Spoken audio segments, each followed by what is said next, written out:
اور میرے بھائیوں، تیسرا سبق کیا ہے؟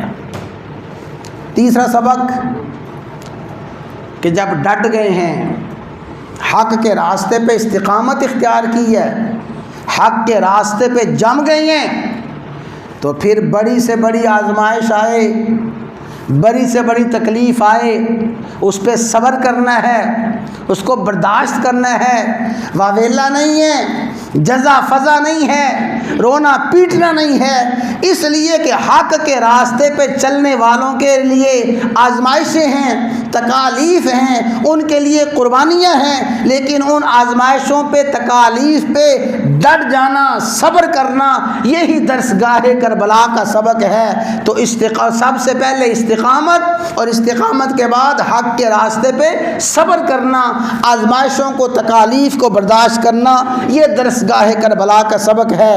حضرات گرامی، تیسری بات سمجھیں، حضرت سیدنا حسین ابن علی رضی اللہ تعالیٰ عنہ کی حیات طیبہ کے جو آخری لمحات ہیں، جب آپ کربلا کے میدان میں پہنچے، 3 اعمال ہر مورخ نے لکھے ہیں، آپ کے 3 کام ہر مورخ نے لکھے ہیں، چاہے وہ شیعہ ہے، چاہے وہ سنی ہے، چاہے وہ قدیم ہے، چاہے وہ جدید ہے، ہر کسی نے حضرت حسین رضی اللہ تعالیٰ عنہ کے 3 اعمال ضرور لکھے ہیں، کوئی کتاب اٹھا لیں۔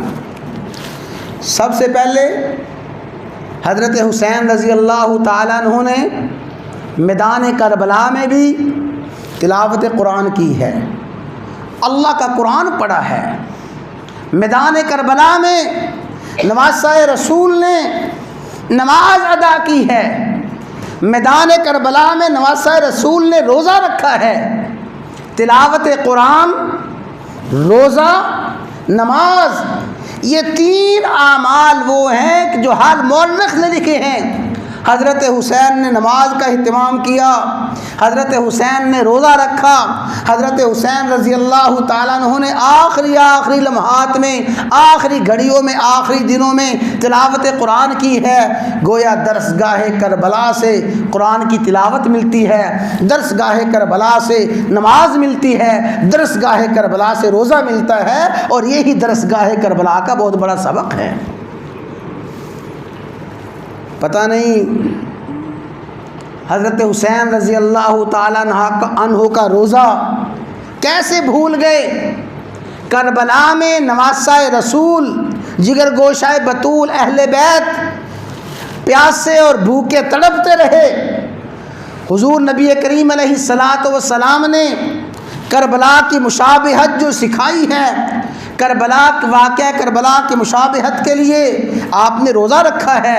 10ویں کا روزہ رکھا گیا، 9ویں کے روزے کا آپ نے حکم دیا، 9 اور 10 کا روزہ حضور نبی کریم علیہ الصلاۃ والسلام نے رکھا، قوم موسیٰ نے رکھا، بنی اسرائیل نے رکھا، اور یہی واقعہ کربلا کے ساتھ بہت بڑی مشابہت ہے، مماثلت ہے، کہ جو شخص 10ویں محرم کا روزہ رکھے گا، گویا حضرت حسین کے اس قدم میں، اس حالت میں شریک ہوگا کہ آپ نے روزہ رکھا ہے، پیاس اور بھوک برداشت کی ہے۔ تو حسینیت قرآن کی تلاوت کا نام ہے، حسینیت نماز کا نام ہے، اور حسینیت روزے کا نام ہے۔